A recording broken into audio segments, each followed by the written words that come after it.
Good morning and welcome back to Do with Daisy. I'm Daisy. I'm gonna grab Waffles in a minute, but I wanted to talk about something today that a lot of people have told me when they meet Waffles. They've said, oh my gosh, she's a non-shedding dog. That's not true. Most Labradoodles are not non-shedding. I can't speak to all of them because I have not seen all Labradoodles, but Waffles is definitely not non-shedding. She does not shed in public. She doesn't leave hairs around. Instead, her undercoat gets caught in her curls and gets stuck near her skin. So it's very important to brush her every day. I'm going to show you how I do that. And if you have a Labradoodle at home, I strongly recommend giving them a good line brush so that you can see for yourself if your dog is non-shedding or not.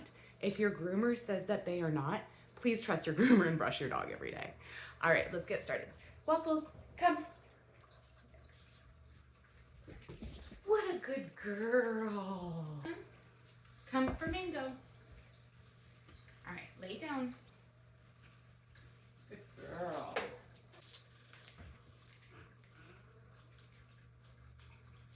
Yeah, good girl. So, give her another little bite. She's a good girl. She knows that she's gonna get brushed and she's still being good, even though that always takes a million years. Really only because her fur is so long. Good girl. I'm gonna spray this, make it feel a lot easier. Can I please spray you? Thank you. Waffles doesn't like being sprayed, so even though this is beneficial for her, I do need to give her treats.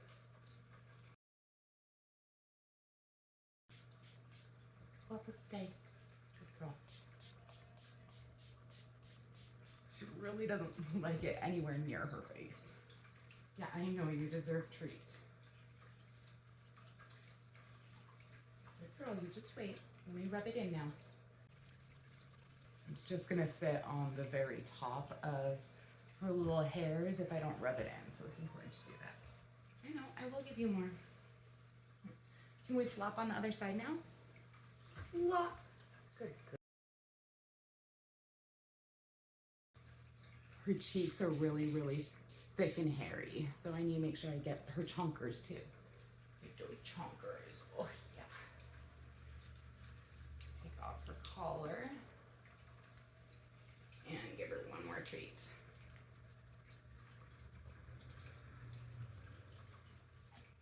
Good girl. Now, take the brush. I'm gonna start with her legs. Go at the very end of her hair and go work my way up. Grab another chunk of hair and pull it down. It's important that we use our other hand to hold the rest of her hair out of the way so that we can make sure that we get all the way to the root and make sure that there's no loose hair at the skin. Good girl.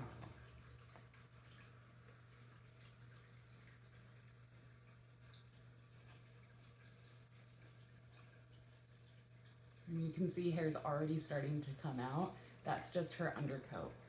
Not pulling any hairs out. If I were pulling her hair at all, she'd be flinching, looking back at me, telling me I'm doing something wrong.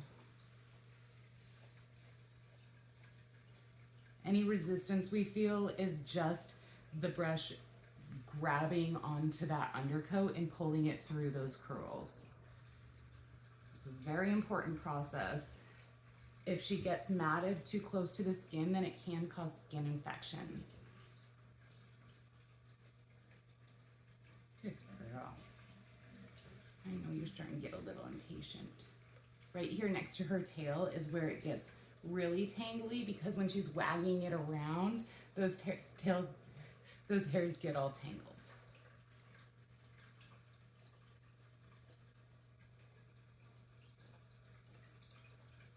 Good girl. All right, so you can actually see right here. You can actually see right here the thin hair, and then that poofy stuff kind of stuck around it is the undercoat that will create mats if we don't get it out. So thin hair, poofy stuff around it. We don't really want the poofy stuff around it. So that's why we're gonna go ahead and make sure we brush her every day. Good girl. Yeah, good girl. You make sure you're not itchy at all.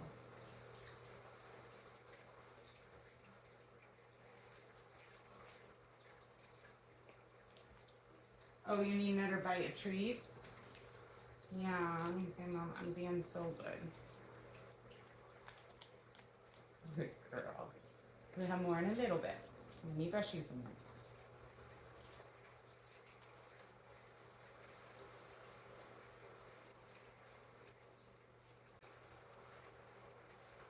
Now I'm getting to her side where she doesn't shed as much.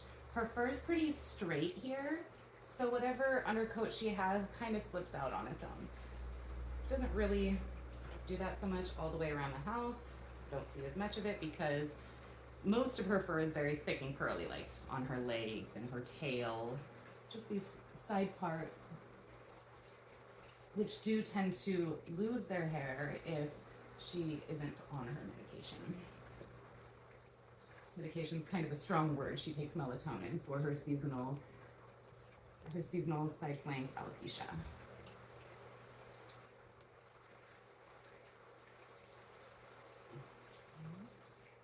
We've got some more poofies here.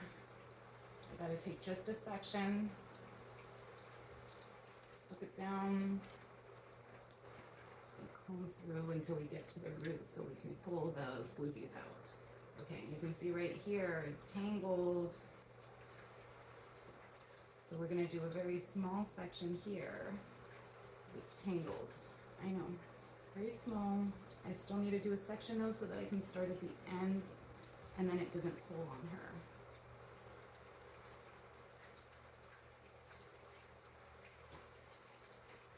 There we go.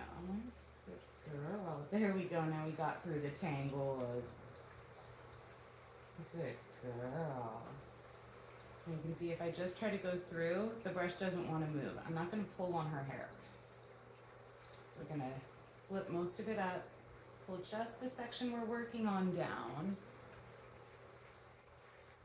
And that's the part we're going to pull all that undercoat out of.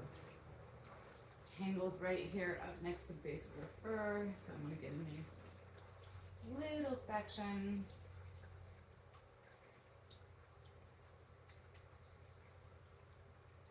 So we can run all the way up to her skin. That is not from a non-shedding dog. That is undercoat that will be all over my sweats by the time I'm done brushing her. Get under her ear. I gotta get a little closer to this section. Okay. Can I get your chompers, please? Hey, I need to get your chompers. Right here. Thank you. This isn't a super comfortable position for a dog because she's basically pinned down, but I do need to be able to see what I'm doing, and it's hard for me to from any other angle. So I'm gonna lift her ear up. I'm going to lift most of her fur up. Start right here. There we go. Get the longer hairs brushed all the way up until we get to her skin. Good girl. Pull down another small section.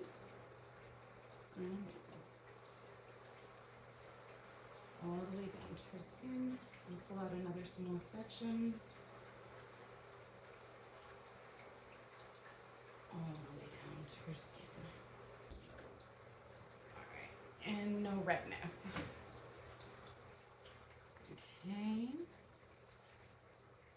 And same with her ear. We're going to start at the bottom and keep going over the bottom until we don't feel any tangles because we don't want to be grabbing multiple tangles.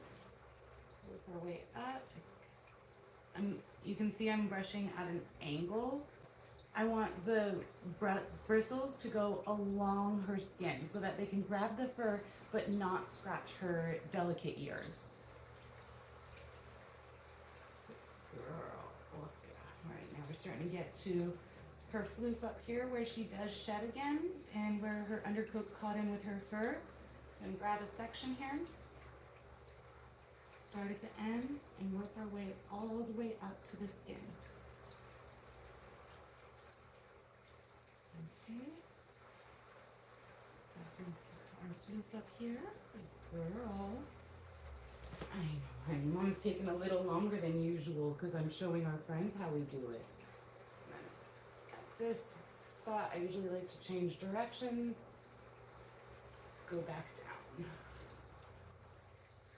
It's a little bit more comfortable for her, for me to brush this direction than across her ears over and over again. Was that too much? Do you need a treat now? Yeah, she said, I'm not being paid enough for this.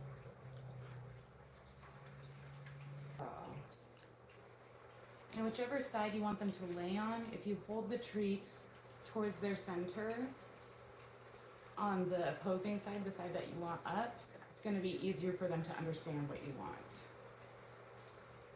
Now leave it. Mama's going to give you more. Hey, do you want more? Leave it. Good girl. Okay. And then we also need to make sure we get her chest and her nose. Just a little bit, honey. I know. I keep her nose short because she really does not like to have it brushed.